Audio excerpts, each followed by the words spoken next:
अल्हम्दुलिल्लाह वकफ़ा वस्सलातु वस्सलामु अला इबादिहिल्लज़ीना इस्तफ़ा खुसूसन अला अफ़ज़लिहिम व ख़ातमिन नबिय्यीन मुहम्मदिनिल अमीन व अला आलिहि व सहबिहि अजमईन। अम्मा बादु फ़क़द क़ाल अल्लाहु तबारक व तआला कमा वरद फ़ी आख़िर सूरतित तग़ाबुन। अऊज़ु बिल्लाहि मिनश शैतानिर रजीम। बिस्मिल्लाहिर रहमानिर रहीम। फत्तकुल्लाह मस्तताअतुम वस्मऊ व अतीअू व अनफ़िक़ू खैरन लिअनफ़ुसिकुम व मन युक़ शुह्ह नफ़्सिही फ़उलाइका हुमुल मुफ़्लिहून। इन तुक़रिदुल्लाह क़र्ज़न हसनन युज़ाइफ़हु लकुम व यग़फ़िर लकुम वल्लाहु शकूरुन हलीम। आलिमुल ग़ैबि वश्शहादतिल अज़ीज़ुल हकीम। सदक़ल्लाहुल अज़ीम। रब्बि इश्रह ली सदरी व यस्सिर ली अमरी वहलुल उक़दतम मिन लिसानी यफ़क़हू क़ौली। अल्लाहुम्मा रब्बना अल्हिमना रुश्दना व अइज़ना मिन शुरूरि अनफुसिना। अल्लाहुम्मा अरिनल हक़्क़ हक़्क़न वरज़ुक़ना इत्तिबाअह व अरिनल बातिला बातिलन वरज़ुक़ना इज्तिनाबह। आमीन या रब्बल आलमीन। We were discussing Sam'u Ta'ah, which appeared in ayah number 16 of Surah At-Taghabun. And we were discussing to whom this Sam'u Ta'ah, for whom this Sam'u Ta'ah. This listening and obeying, for whom? I told you essentially, basically, philosophically, the obedience is for Allah only, none else.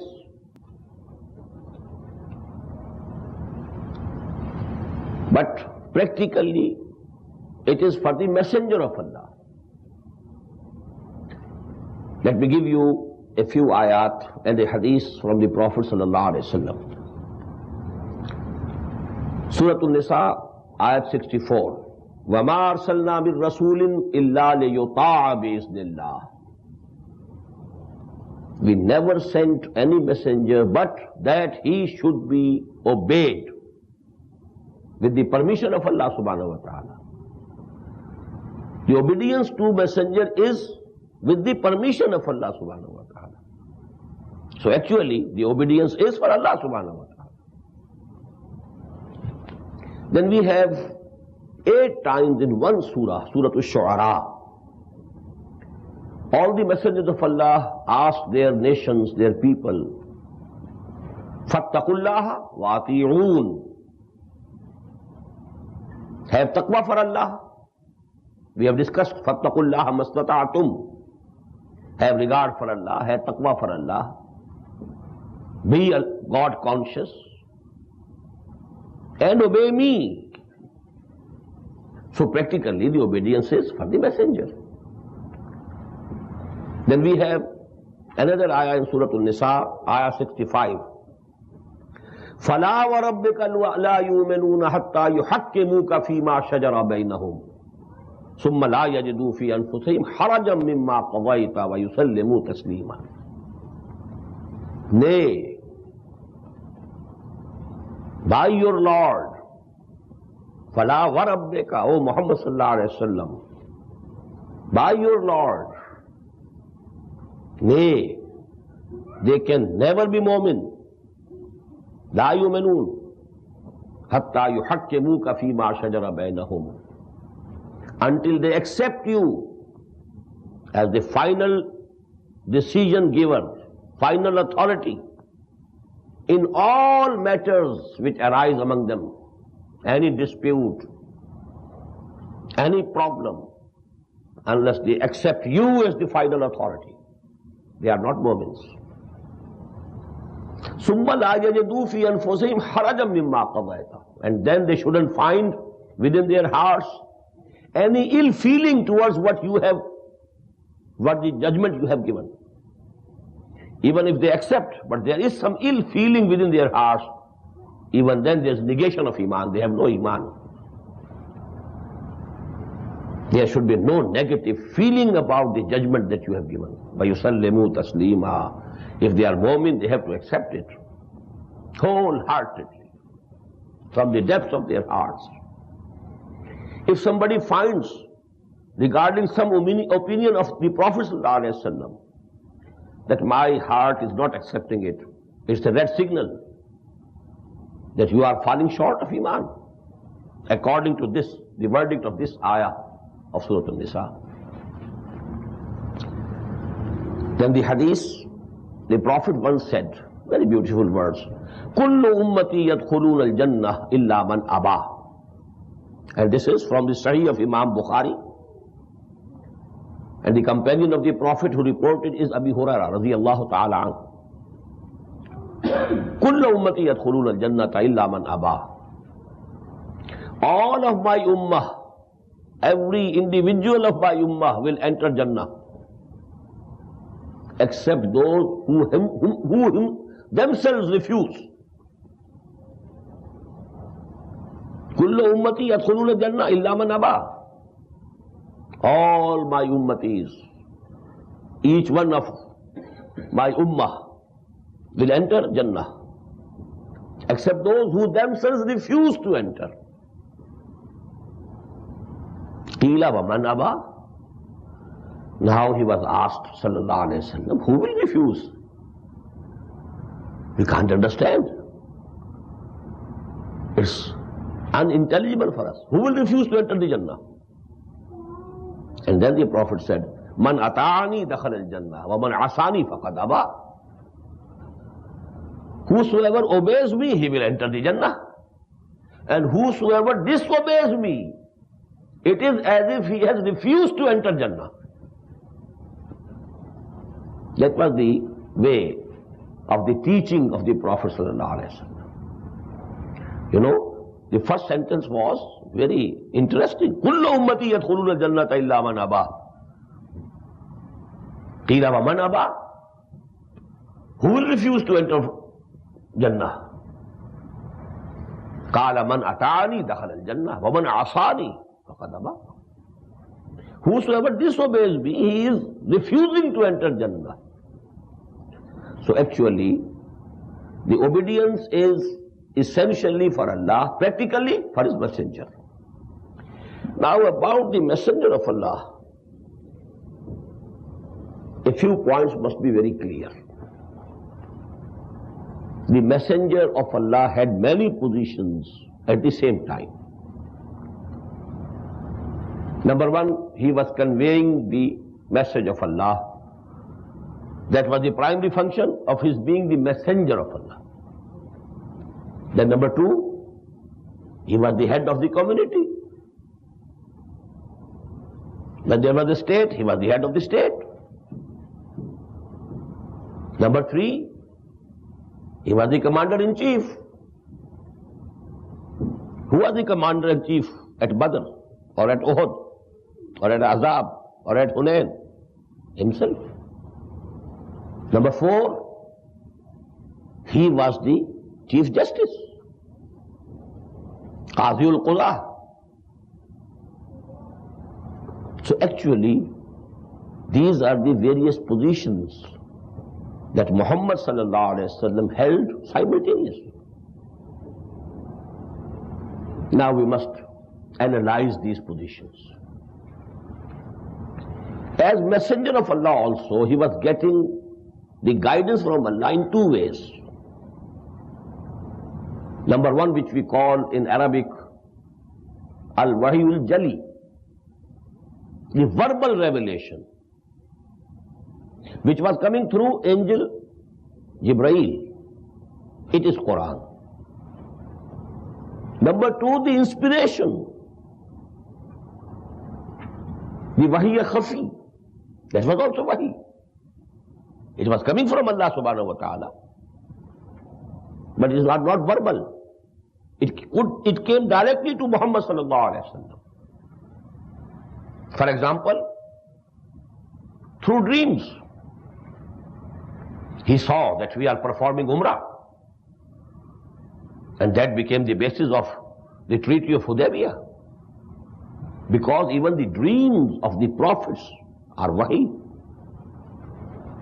You know, Hazrat Ibrahim alayhi salatu wassalam, he saw in dream that he was sacrificing Ismail.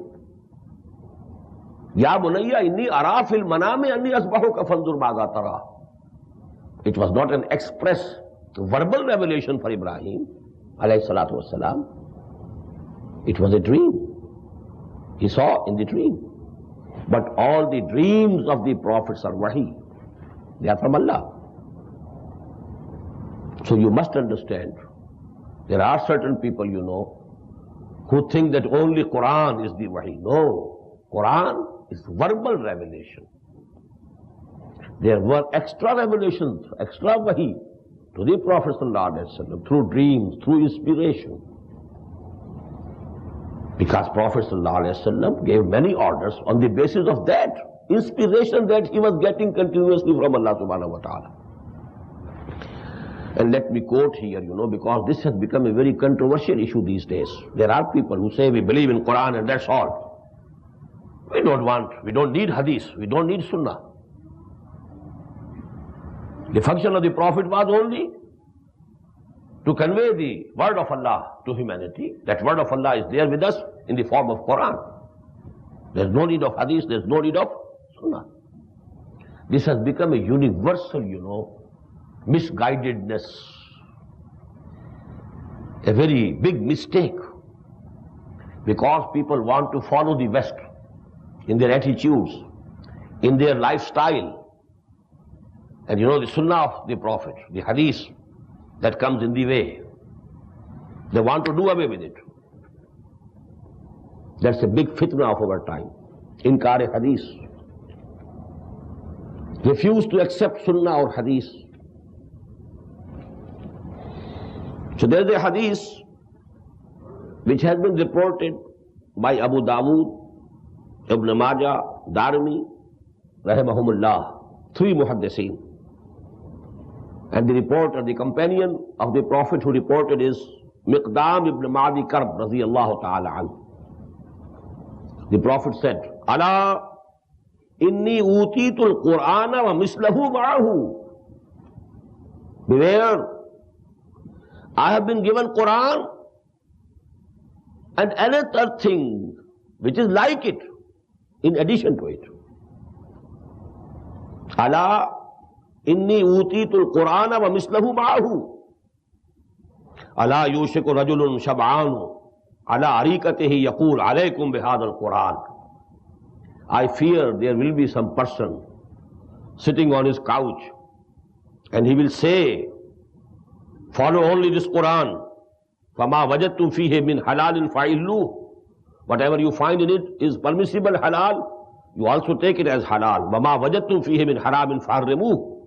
And whatever you find in Quran that it is haram, take it to be haram.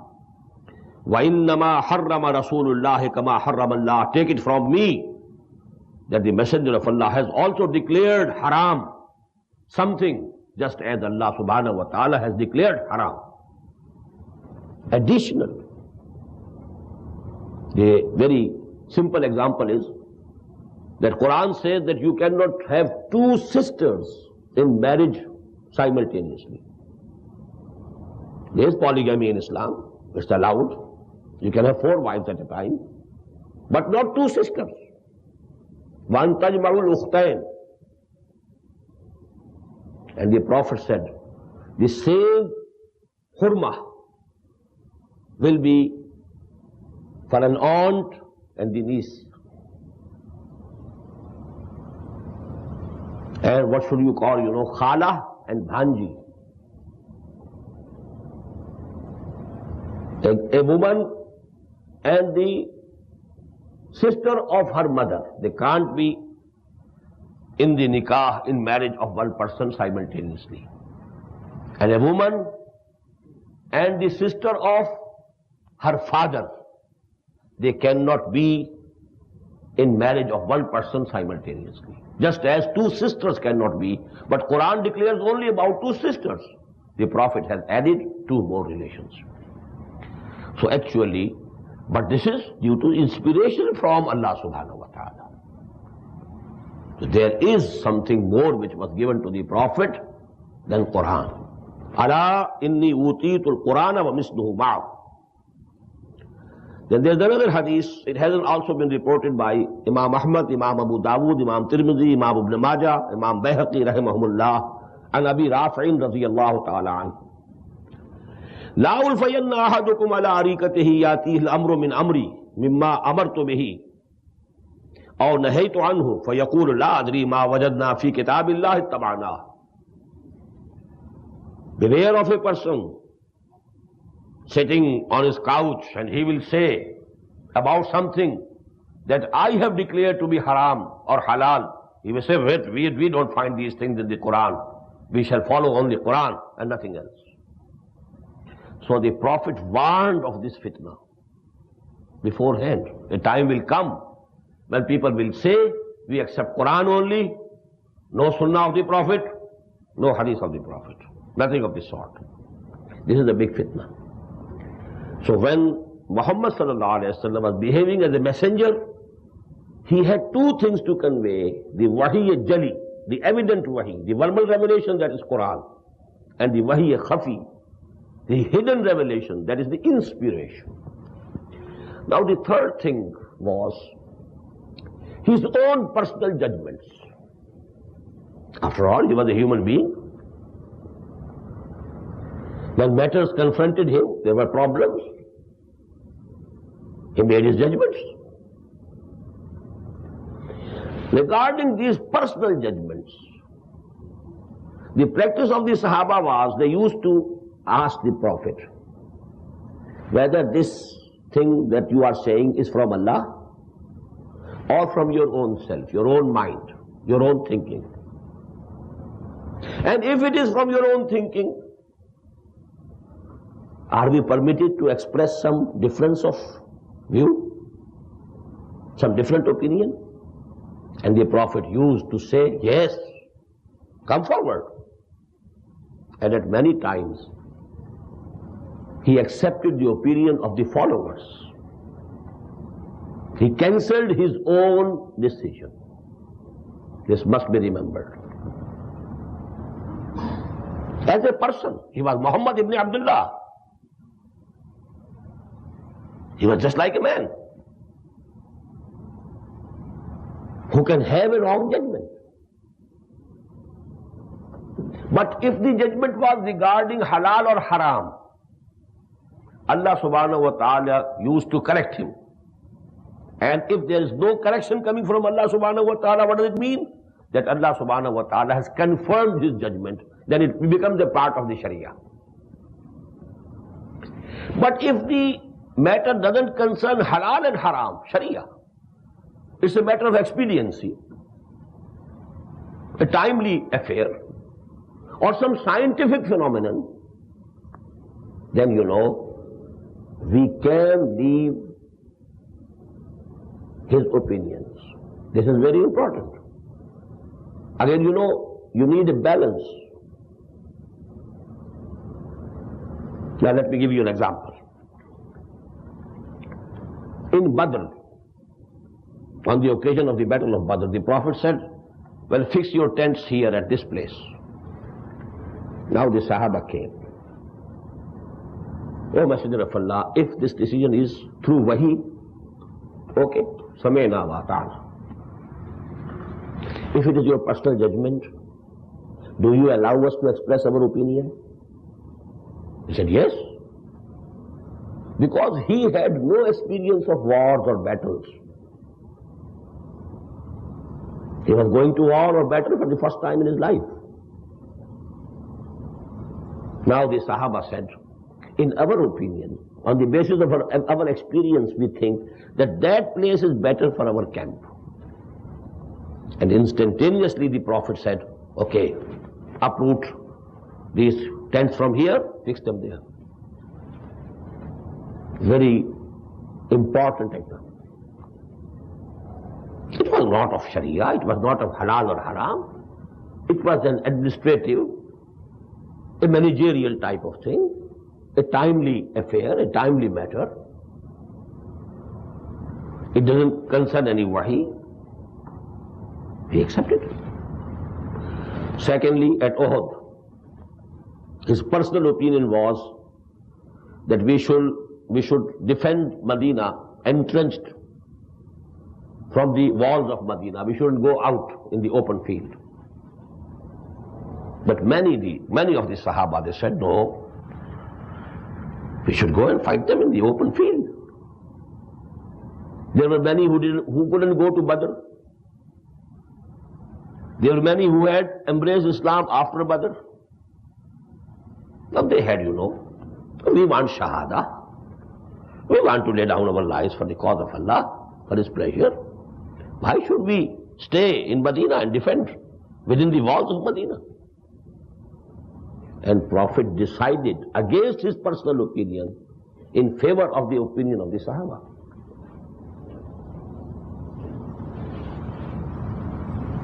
Let me give you another example. There was a slave maid of Hazrat Aisha radiyallahu ta'ala anha. She was Barira. And she had married as a slave to a slave. He was Mughis radiyallahu ta'ala anhu. A slave married to a slave with the permission of the masters. Now Hazrat Aisha radiyallahu ta'ala anha set her, that maid slave, free. When she became free, now she had a choice whether she wants to continue as wife of Mughis, or if she wanted, because now she was free and Mughis was a slave.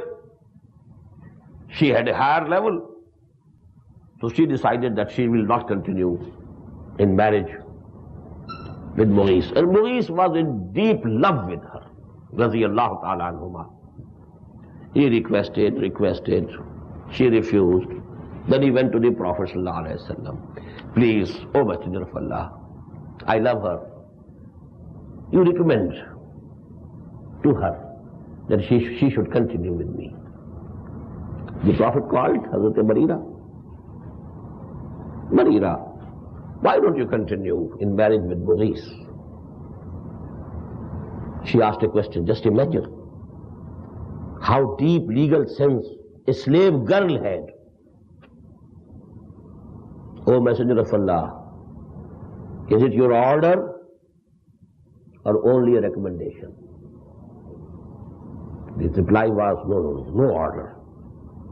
Just a recommendation. I can't accept your recommendation. He rejected the recommendation of the Prophet. You must keep these things. There should be a balance. And the most important, event is coming now. It pertains to scientific phenomena. The Ansar of Medina, they were cultivators, farmers, gardeners. They used to arrange artificial pollination. Not artificial. They used to bring together the male flowers and the female flowers of date. Date, this plant has male flowers separately, female flowers separately. Now if you take them close, then possibility of pollination would be more. If they are widely apart, well, nature does arrange through air or something else. But if the flowers, male and female flowers, are near to each other, there is more chances of pollination. The Prophet said he had no experience of any agriculture. He lived all his life in Makkah. Wadi ghair zi zara. It had nothing growing in Makkah. No gardens, no harvest, no farming, nothing of the sort. He was a businessman. He knew all the ins and outs of business, but not of agriculture. He said to the Ansar, what if you don't do it? Why do you do it? Why don't you leave it to the nature? And even these words were, so to say, order for them.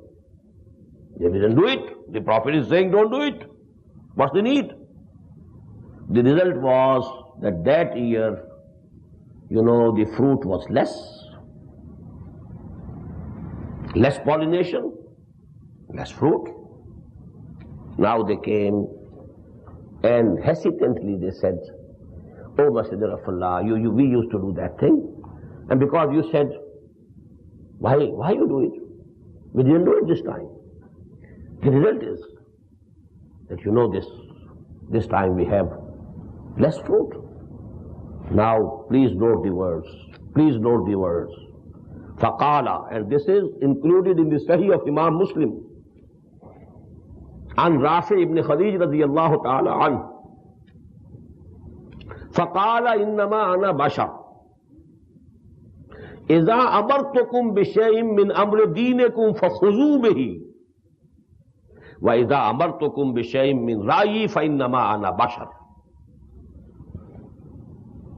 I'm also a man like you, a human. If I tell you something about your deen, take it. It is from Allah. It's the wahi. Either wahi jali or wahi khafi. Either it is Quran, it is apparent, evident, or it is inspiration that I am getting from Allah subhanahu wa ta'ala. There you have to add wahi khafi to it. But if I say something to you about your worldly matters, then I am also a human being. You can accept it or leave it. And there is in another hadith of the same, another riwayah of the same hadith, additional words, Antum a'lamu bi umuri dunyakum. You know more than myself about these worldly affairs of yours. Because I am not an agriculturist. You know the agriculture and its rules. In the same way we should infer from this hadith that he didn't come to teach us physics or chemistry or biology or technology. So about these things, you are free. Go ahead. The experimental sciences, the experimental knowledge, you are free. There's no bar. But about halal and haram, what is permissible, what is not permissible, about the metaphysical realities of this universe, these things are to be taken from him, from wahi khafi as well as wahi jali.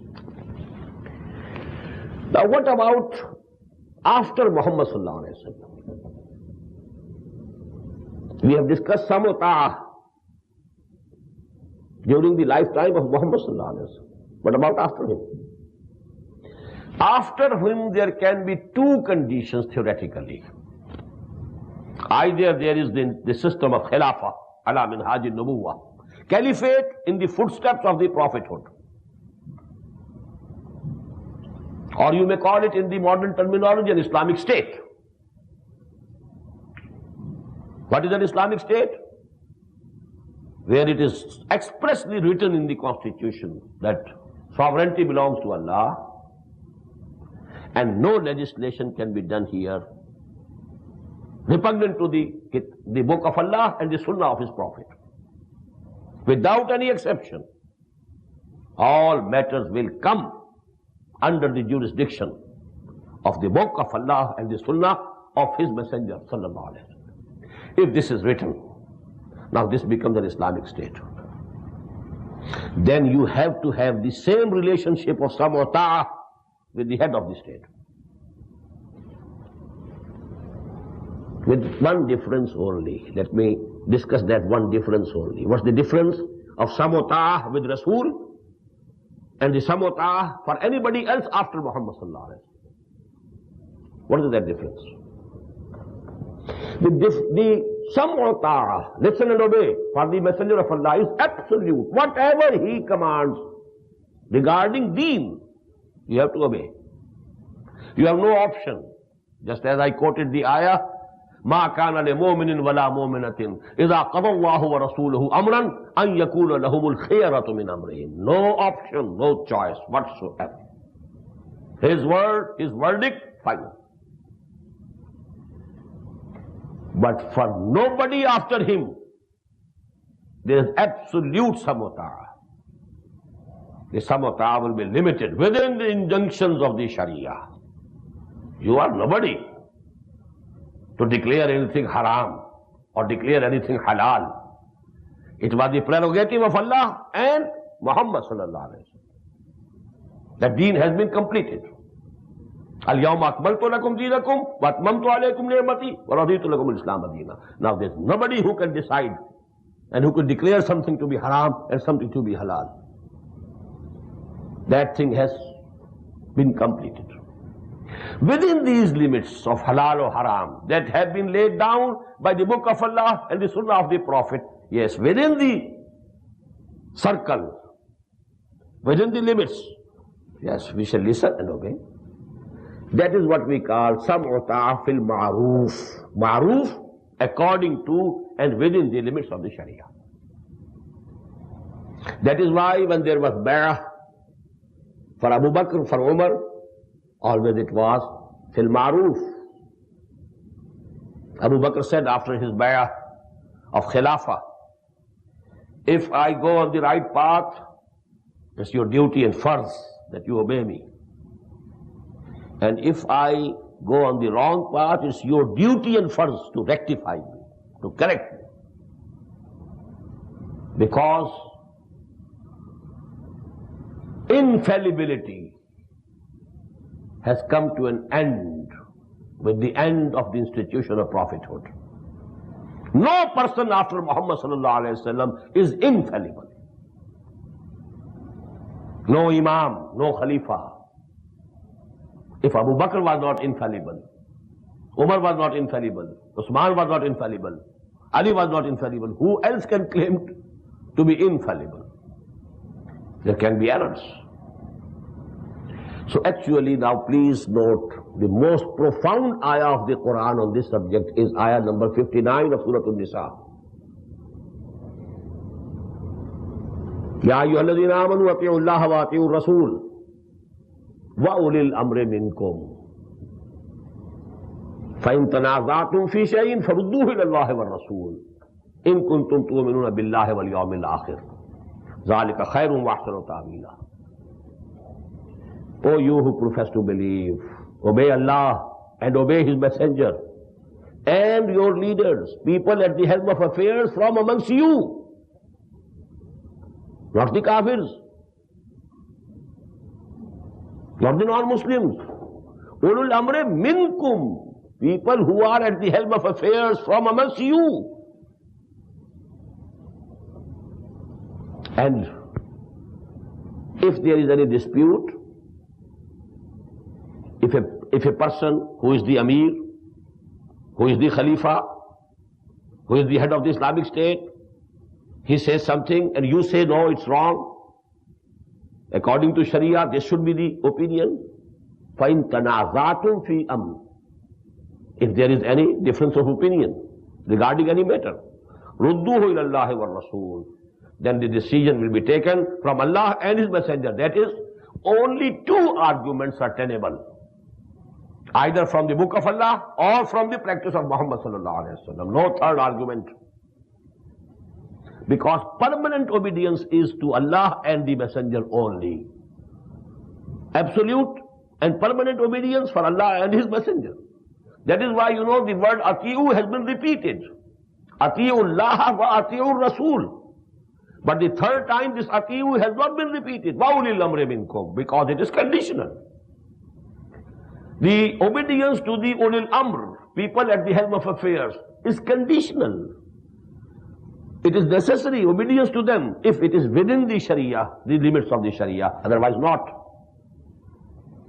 فَإِن تَنَازَعْتُمْ فِي شَيْءٍ فَرُدُّوهُ إِلَى اللَّهِ وَالرَّسُولِ إِن كُنتُمْ تُؤْمِنُونَ بِاللَّهِ وَالْيَوْمِ الْآخِرِ ذَلِكَ خَيْرٌ وَأَحْسَنُ تَأْوِيلًا. Now what does this mean? Please prepare for the shock. It is going to be shocking for you. It is haram for a Muslim to live in a country where the people at the helm of affairs are not Muslims. Whom are you obeying? You are permitted to obey Allah and His Messenger. Wa ulul amri minkum. People at the helm of affairs from amongst you. Then we read in the very first ayah of this surah, Lahul mulk, yusabbihu lillahi ma fi samawati wa ma fi al-ard, lahul mulku wa lahul hamd. Sovereignty belongs to him alone. You're living in a country where sovereignty belongs to somebody else. Sovereignty belongs to the people, not to Allah. That is why they can decide that two males can marry. They'll be recognized as husband and wife. Because it's the majority vote that has to decide. No reference to Allah, no reference to the Messenger of Allah, no reference to the Sharia. It is haram.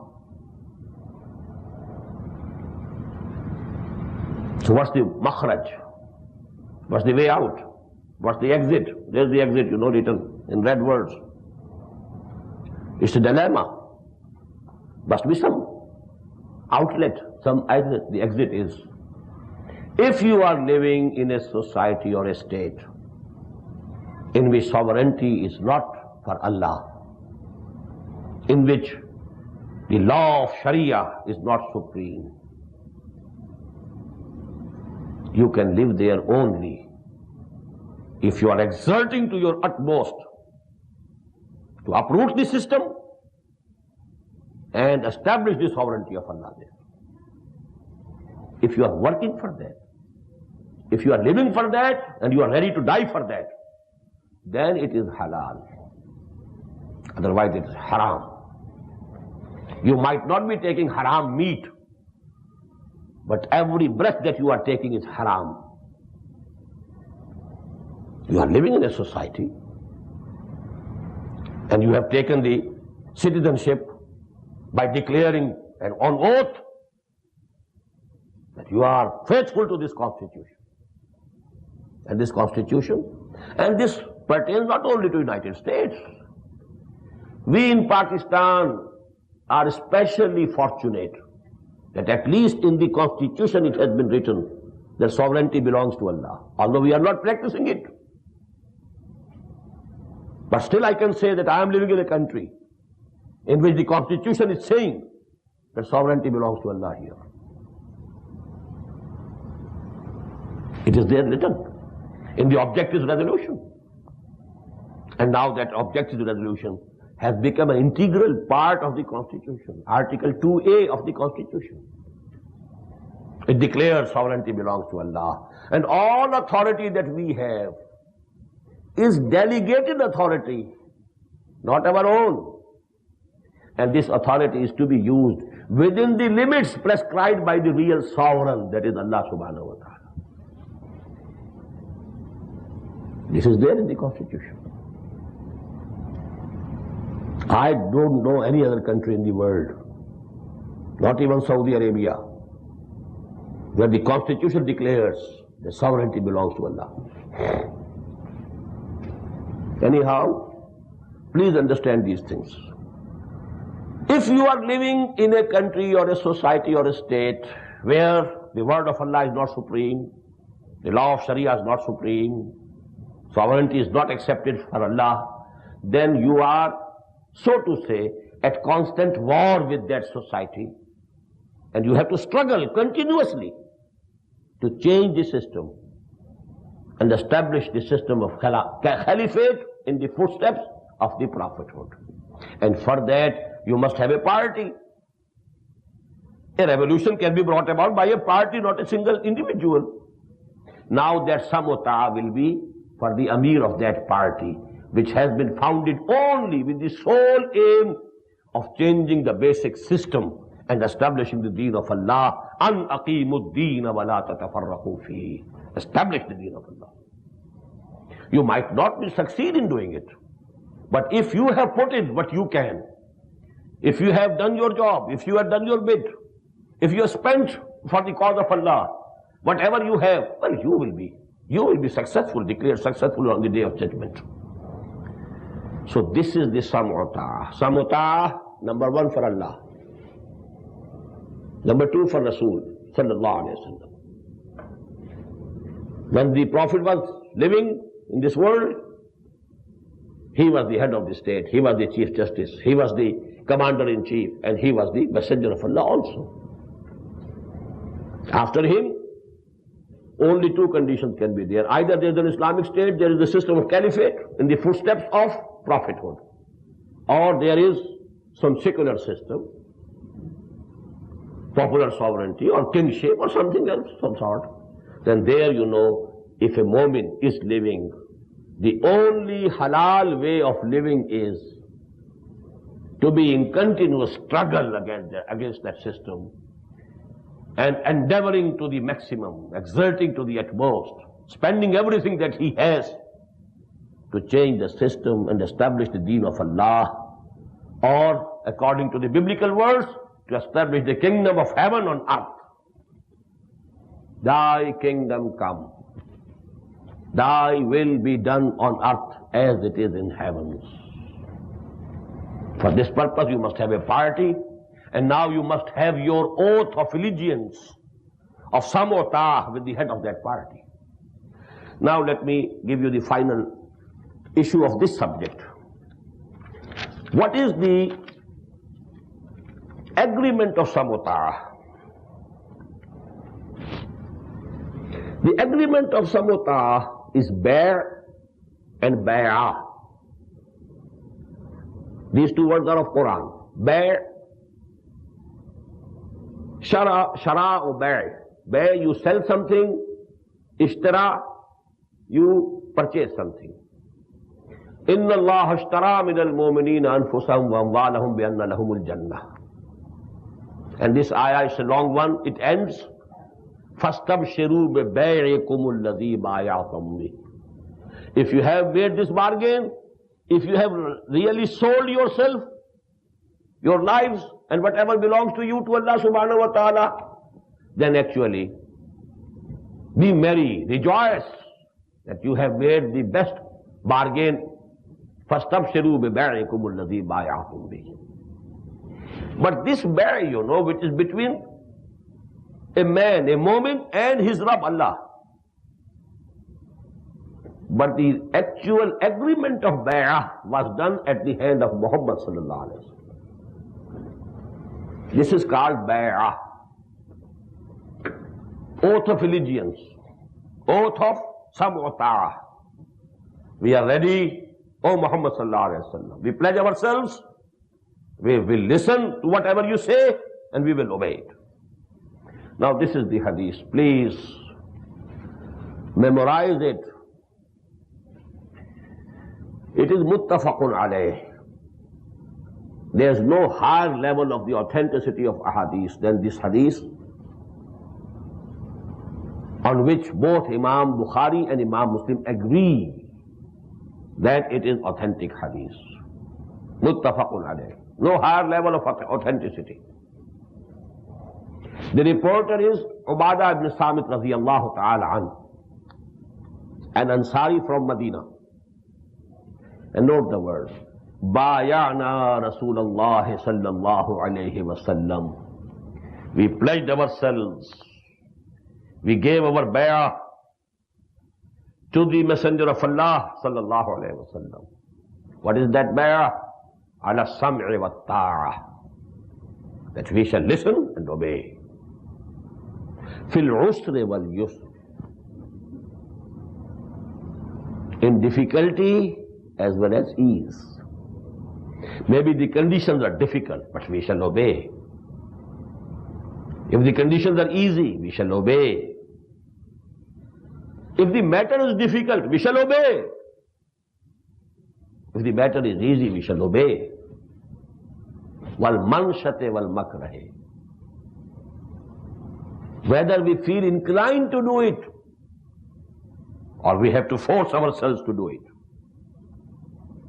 Please understand it. There is some commandment coming. You disagree with the commandment. That is a better strategy. Maybe if at Badr the Prophet ﷺ had persisted or insisted that no, our camp should be here, keep it here, then some of the Sahaba could feel within their own hearts that it's a mistake, strategic mistake. Even they have to obey. Manshat, nishat. When you you are inclined. You are agreeing with it. Wal makrah, karaha. You have to force yourself to do it. Wa ala asratin alayna. And the third thing, although others might be preferred to us. This is the biggest, dispute in some party or organization. Well, I am a senior person, he is just a newcomer, and he has been given the office. How come? No, ala asaratin alayna. It's up to you, O Muhammad sallallahu alaihi wasallam. To whom you like, to whomsoever you prefer, feel free. Put him at the helm of affairs. And please note here, even in the time of the Prophet sallallahu alaihi wasallam, for example, he was the commander-in-chief. But in a battle you have, the Maisara, the Maimana, the right wing, the left wing. Someone is commanding the right wing of the army. Somebody is commanding the left wing of the army. There were those 50 archers at the Battle of Uhud. They were given the commandment to stay there, whatsoever might happen. Now they had a leader there, they had a commander there. They had to obey him also. There's a very beautiful hadith of the Prophet. Man ata'ani faqad ata'a Allah, wa man asani faqad asa Allah, wa man ata'a amiri faqad ata'ani, wa man asa amiri faqad asani. Whosoever obeys me, he obeys Allah. Whosoever disobeys me, he disobeys Allah. And whosoever obeys the person whom I have put as the head of the Amir of a contingent, he is obeying me. And if he is disobeying the Amir appointed by me, he is disobeying me. Simple. Absolutely simple. So then, ala asaratin alayna. Although you might prefer others to us, we are not going to challenge your decision. Wa ala la nunazil amrahu. And we pledge that we shall not quarrel with those whom you place at the helm of affairs. We shall not dispute with them. We shall cooperate with them. We shall obey them also. And there are these additional words, where the pointer is, Illa antaraw kufran bawahan indakum fihi min Allahi burhan. Except that you see from your Amir something which is kufr, clear kufr. And you have a clear proof with you that it is kufr, it is against Sharia, then you don't obey. But if you don't have any clear proof that it is beyond the pale of Sharia, beyond the limits of Sharia, you have to obey. Although you might be differing from his opinion. بايعنا رسول الله صلى الله عليه وسلم على السمع والطاعة في العسر واليسر والمنشة والمكره وعلى عسرة علينا وعلى لا ننازل أمر أهله وعلى أن نقول بالحق أينما كنا لا نخاف في الله لومة لائم. Last article of this bay'ah was, and we shall say out whatever is true, wherever we shall be. We shall never hold back our opinion, fearing, that people will laugh at us or people will, blame us. No. Whatever our opinion, we shall express. This is the total constitution of Hizbullah, the party which is to strive to establish the deen of Allah, to establish the kingdom of Allah on earth. Now, I was discussing there can be only two conditions. Either there is an Islamic state, then samota fil maruf, to the head of that state. Fil maruf.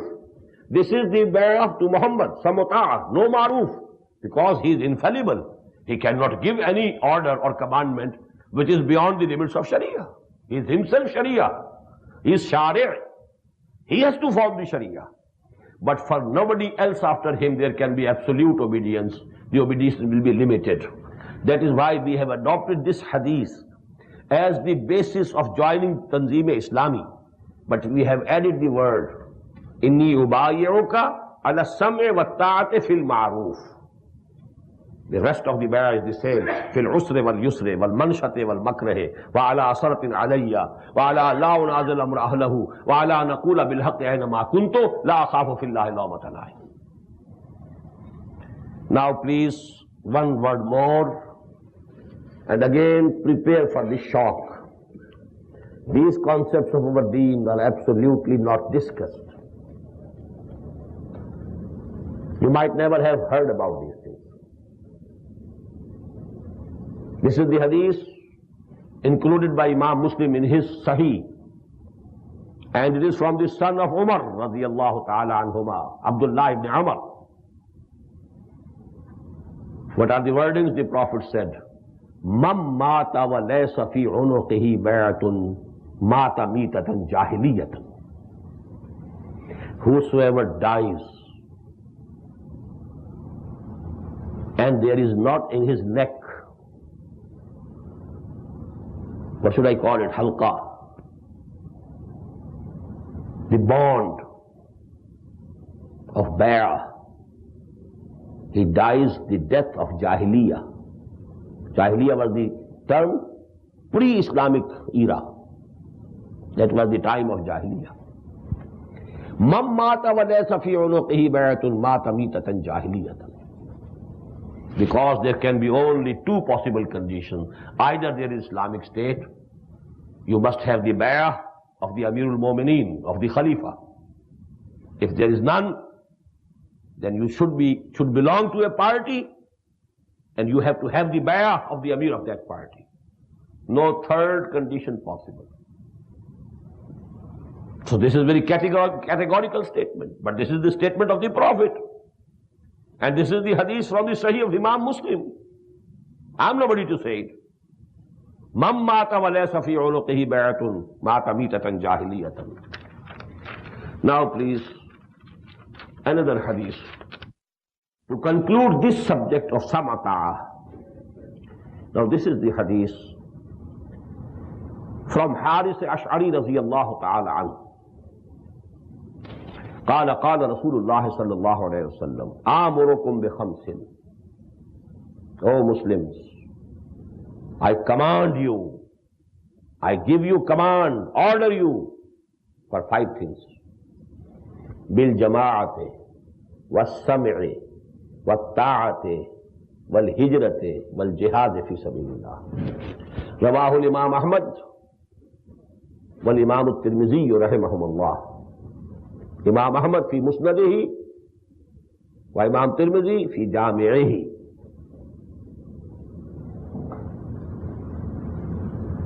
Most of the Muslims have never heard this hadith. Each one of us knows those 5 things. Buniya al-Islamu ala khamsin, shahadati an la ilaha illallah wa anna Muhammadan Rasulullah, wa iqami salati wa ita'i zakati wa sawmi Ramadan wa hajjil bayti man istata'a ilayhi sabila. Sahih, hadithun sahihun, muttafaqun alayh. But who said so? Muhammad sallallahu alaihi wasallam. And whose hadith is this? Some other person or the same Muhammad sallallahu alaihi wasallam? We don't know this, we know that. Why? Because those are only modes of worship. That we have been doing under the Britishers also, that we can do here also, that we have been doing everywhere, so it is continuing. We know these 5 things. Shahadat la ilaha illallah wa anna Muhammadan Rasulullah, wa iqam salah, wa ita'i zakah, wa sawm Ramadan, wa hajj al-bayt. Everybody, every Muslim knows. But this is the hadith to establish the deen. Islam is not a religion in the limited sense of the word, consisting of dogma and modes of worship only, and some rites and rituals and social customs only. It's a deen, the whole political socio-economic system of life, way of life.